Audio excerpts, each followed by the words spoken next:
And we started passing legislation back in the 70s. Marine Mammal Protection Act was passed in 1973 because most marine mammals in U.S. waters were hunted to the verge of extinction.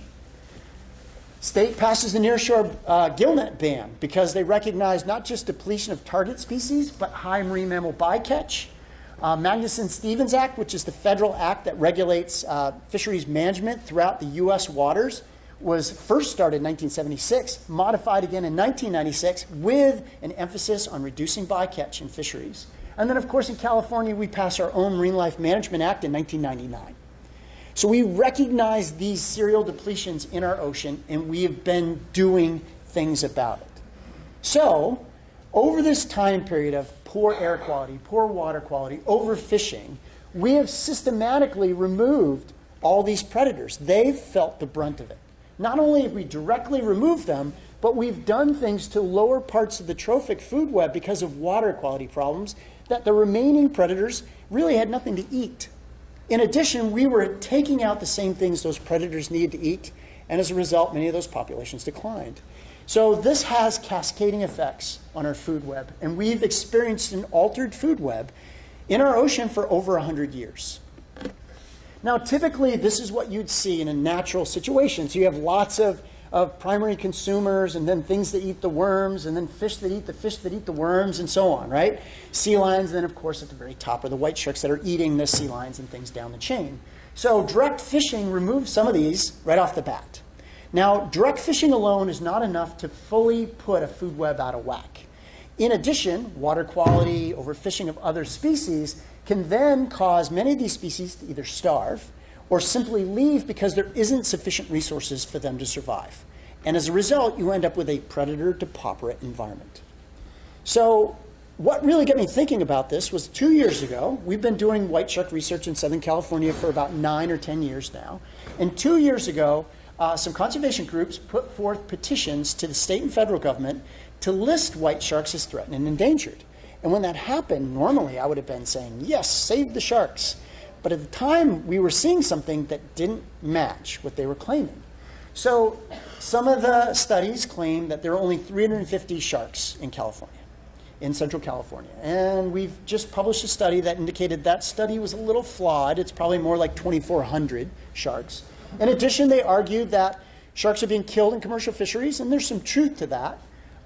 They were being harmed by pollution. And in fact, most of the data that they used from these studies came from our research. And they argued that the population was dangerously low and deserved protection. So this didn't match what we were seeing, particularly here in Southern California. So to give you a little background on what we know about white sharks in the Pacific. So first of all, white sharks, we call them the apex predator of the ocean. They are not. We are the apex predator of the ocean. They even succumb to us. They are vulnerable to overfishing because of their life history. They take 12 years to reach sexual maturity. They can live to be 70 years old. They produce litter sizes of maybe 2 to 14 pups every 2, possibly 3 years. So they are not very fecund. They can't reproduce very quickly. So as a result, it doesn't take long to fish them down. With that said, there's never been a directed fishery for white sharks anywhere in the world because their numbers typically are low. In addition, they are still valuable. So if fishermen did catch them or does catch them, their fins are worth a lot of money, their jaws are worth a lot of money, their meat is perfectly edible and valuable. So as a result, there is value to them. They have been occasionally caught as bycatch in many fisheries worldwide. And when they have been caught, obviously these things have been sold. So there's high market value for them. Now the thing that still amazes me to this day, white sharks have a reputation for occasionally negatively interacting with people. So despite that reputation, the state of California had the wherewithal in 1994 to pass protection to protect white sharks because we recognized how vulnerable they could be to overfishing. In 1997, white sharks were protected throughout the Gulf of Mexico and the Atlantic. In 2004, they were protected throughout the world by CITES, so their parts could not be traded among nations. And in 2005, they were protected throughout the rest of the U.S. EEZ, which means white shark populations in California throughout U.S. waters have effectively been protected from fishing pressure for 15 to 20 years now. So 20 years ago, if you'd asked a shark biologist what kind of shark we thought a white shark was, we would have said, white sharks are coastal sharks. And if you'd asked, well, how do you know that? We would say, well, in the fall, around the Farallon Islands and the Central California coast, we see white sharks right off the beaches, and they're feeding on seals. And then if you said, well, where do they go after that? We'd say, well, we don't know. So what happened about 15 years ago, new technology gave us tools that enabled us to figure something out that proved us completely wrong. So we know that there are some aggregation sites up around the Farallon Islands, Año Nuevo, where these adult white sharks aggregate in the fall months to take advantage of elephant seals that haul out and give birth to their pups. So it becomes a centralized feeding area. There's another location that was recently discovered down in Guadalupe Island off Mexico.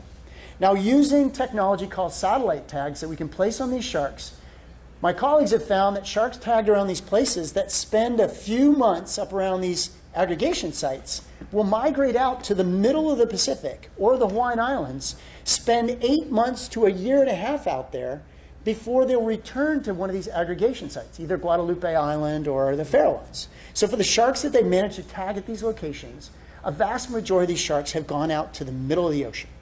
We have no idea what they're doing out there. We just know that they're spending 8 months to a year and a half, which means, at least for these sharks, they're not coastal sharks at all. These are oceanic sharks that occasionally come in close to shore. Now, why else would they come into shore? Well, they come into shore to give birth. So one of the other things we know is that the Southern California bight, that's from Santa Barbara to the Mexican border down to northern Baja, is a nursery ground for white sharks in the Northeast Pacific. So we know that because based on historic fishing records, baby white sharks, and when I mean a baby white shark, that's a 5-foot-long shark, can be caught off our coastal piers, like Manhattan Beach Pier, in the summer months. So based on this, shark biologists theorized that this is a nursery and pupping ground for white sharks. Now, we don't know where that actually occurs. We just know that these babies miraculously show up along our beaches.